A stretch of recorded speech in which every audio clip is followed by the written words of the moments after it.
In this video, I'm going to be working with Ducky to teach him a drop cue, which means to willingly learn to open his mouth and let things fall out. If he's picked something up in the house, picked something up in the yard that he shouldn't have, and I need to get it away from him, instead of chasing him down, grabbing him, prying his mouth open, doing all these types of things, I want to be able to just say, drop, and he'll have learned when I open my mouth and let things fall out, something even better happens. Early on in training, I'm going to use food as the reinforcer for him learning to open his mouth and choose to let things fall out. I also incorporate a hand signal early on. And what the hand signal is I have a handful of treats when I'm starting to work with him. I'll come up to him in a few moments when I bring him into training. I'm going to give him something that I know he wants to pick up. I'm going to have my hand loaded up with treats. I'm literally going to stick it right under his nose, and now he has to choose. Do I want what I have in my mouth, or do I want these really, really good treats? When he opens his mouth and lets the toy fall out, click, and I'm going to let him eat the treats that are in my hand. Then I'm going to, while he's eating the treats, I'm going to pick up the toy, hold on to it, put it behind my back. And when he's done with the treats, hey, boom, I'm going to let him have it back again. I want to instill a couple of things at this part of training. Giving something up always results in something better, and sometimes you even get back the thing that you gave up. It isn't just a lose-lose for the puppy, because we can really create a lot of frustration for them if, one, we leave a lot of stuff laying around our house and then we follow them around all day screaming, no, stop it, quit it, don't drop it. So the first thing we have to remember when we're raising puppies is we have to keep things put away. We have to keep our countertops clear if we want to prevent them from becoming counter surfers. We need to put our shoes in closets. We need to put high value things out of their reach. Otherwise, we're just really tempting them beyond a point that they can handle. And once your puppy learns how relaxing it is to chew on your shoe or on the side of your couch, it's really kind of a boredom buster. And you're gonna have a big problem ahead of you. Once they learn that stealing food off the counter really isn't that hard, especially if you have a big dog, you're gonna be chasing that problem their whole life. So a lot of what we do with our puppies is prevention, and teaching drop is prevention for one of the most serious behavior problems that dogs can have, and that is resource guarding. Now, because of the severity of guarding, it's not something that I'm going to be addressing in a video because it really needs to be addressed one-on-one with a certified professional. So I'm talking about drop today as one way of preventing it in a puppy who isn't already exhibiting guarding behaviors. If your puppy does things, for example, they have something and you come near them and they're growling at you, they're baring their teeth, they're always running in hiding places, and when you walk anywhere towards them, they start to show anxiety or displeasure. Those are big red flags. You need to consult with someone immediately. Puppies do not outgrow this type of a behavior problem. They practice it, they get better at it. Resource guarding is one of the #1 reasons why most dogs are euthanized in this country over biting. We just don't always put the pieces together. Why did he just bite someone out of the blue? If you were really sit down and look at the history of that dog and their behavior, they were probably displaying a lot of guarding behaviors early on that just weren't obvious to the average pet person.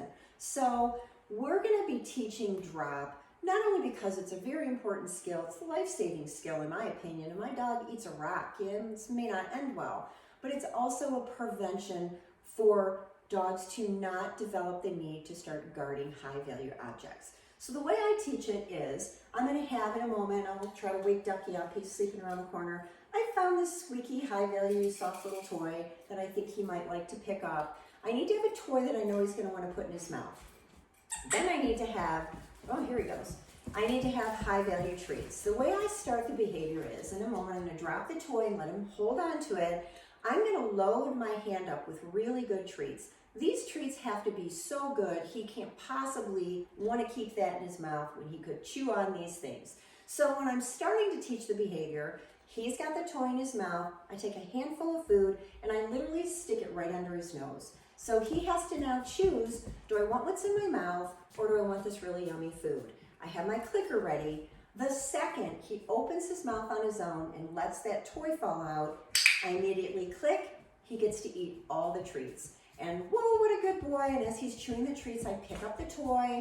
I might put it behind my back for a moment. He thinks it disappeared. And then as soon as the treats are done, hey, bud, then I'm going to give him his toy back. And we can get a number of repetitions in this way. What I'm doing by having the treats in my hand is I'm also developing early on a hand signal. So if I walk into a room where I see my dog across the yard and he's got something, I eventually can just say, drop, and I can even show that as a hand signal to my dogs, and they'll, oh yeah, and they'll drop what they have and they'll come running. But I don't have food in my hand really after a month or so of training. This is just turned into a hand signal. But I also can just use the verbal cue. I just like to have a backup if I need it. But again, we're not going to add the word drop until I've shaped it and captured the behavior that I want a few times so that he understands opening his mouth is what drop means. And at that point, I can start using the verbal cue. I'm going to start training with lots of different things, socks, slippers, ballpoint pens, remote controls. I'm going to use all kinds of different things. But I have to keep it really simple at first. If you see that your puppy is really struggling with this, if they absolutely will not trade you, then again, you need to seek the help of a professional. Do not let this go on more than 1 or 2 training sessions, especially if you just get the feeling like he's really uncomfortable with what I'm doing. We always want to seek the guidance of a professional. So I'm going to try to get Ducky in here. Hey, buddy. Puppy. Ducky. Hey, bud. Puppy. There he is. Good boy. So I'm going to drop this down on the floor and let him grab it. As soon as he has it, treat's right in front of his nose. Good boy. He willingly dropped it. Click, treat. What a good puppy. And I can let him have it back.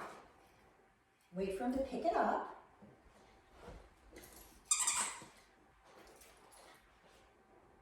As soon as he gets it in his mouth, right now he's just trying to chew the fuzz off of it.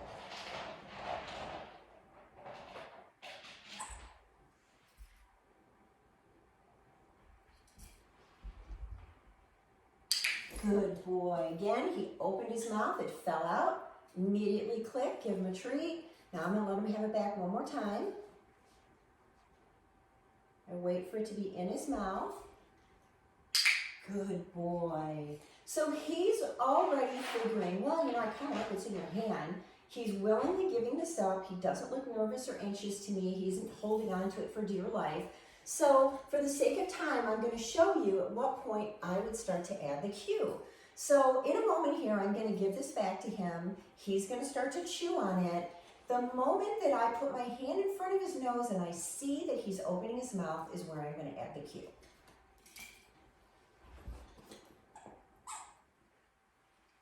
Drop.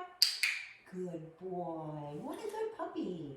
So I'm just watching him. You have to really pay close attention because I need to say the word and click at just the precise time so that he understands what he's getting rewarded for. So we'll try one more. I'll let him start chewing on it.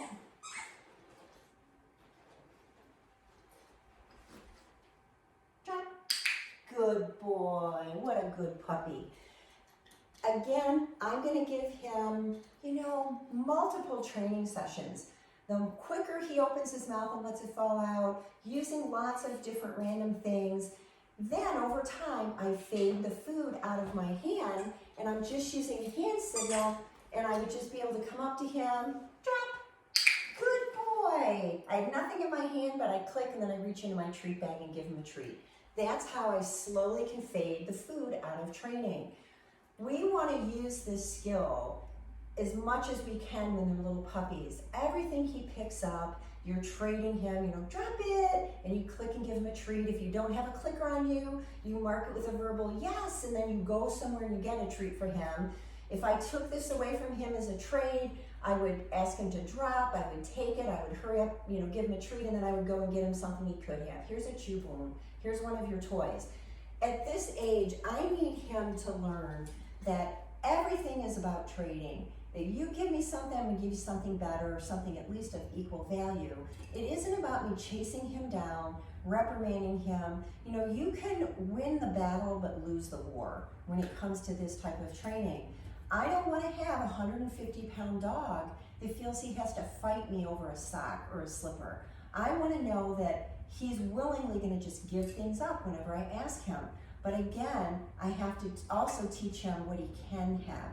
I can't just tell him no, no, no, no, stop it, quit it. So start slow. Use an average level toy to play with. Don't give him something so high value in training that he just loses his mind and can't possibly give it up. So I say interesting, but kind of boring. Then you slowly work your way up to higher value things, giving up things that you really, really want.